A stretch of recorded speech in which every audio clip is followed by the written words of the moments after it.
ডিফু প্ৰেছৰ বন্ধুসকল, আজি আমি এটা কথা আপোনালোকৰ মাধ্যমেৰে ডিক্লেয়াৰ কৰিব বিচাৰিছোঁ যে অল ইণ্ডিয়াত সকলোতে আজি প্ৰেছ মিট হৈ আছে।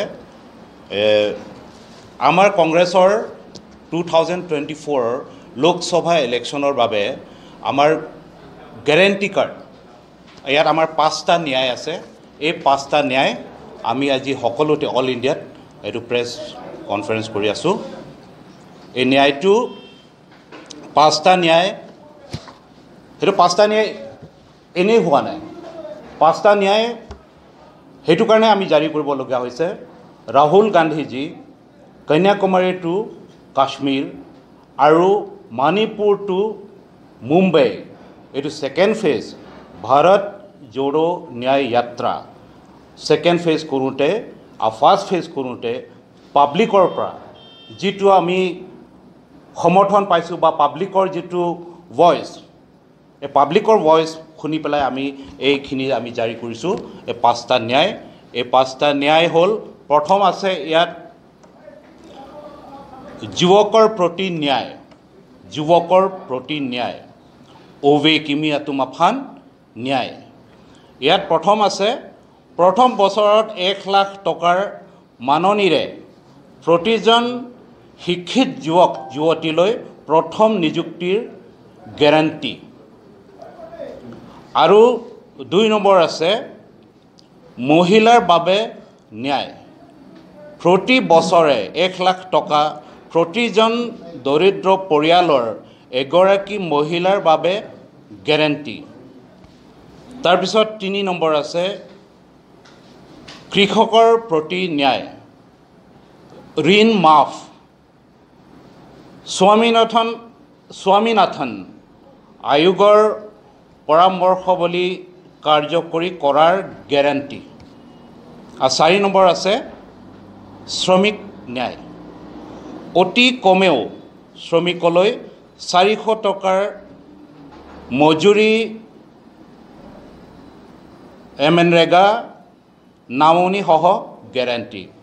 আগতে MNREGAটো কিবা 200-250 টকা পাইছিলে, 200 টকামান আছিলে, এতিয়া 400 টকা গেৰাণ্টি, 400 টকা পাবই। তাৰপিছত লাষ্টৰ গেৰাণ্টি আছে অংশীদাৰীৰ ন্যায়, অংশীদাৰীৰ ন্যায় হিচাপ কৰক, সামাজিক আৰু আৰ্থিক সমতাৰ বাবে প্ৰতিজন ব্যক্তি, প্ৰতিটো জাতি জনগোষ্ঠীৰ লোক পিয়লৰ গেৰাণ্টি। এইটো হ'ল আমাৰ 5টা গেৰাণ্টি, 5টা ন্যায় কংগ্ৰেছৰ 2024 লোকসভা ইলেকশ্যনৰ কাৰণে আমাৰ গেৰাণ্টি। মই আকৌ কৈছোঁ যে এই ন্যায়টো ক'ৰ পৰা উত্থাপন হৈছে।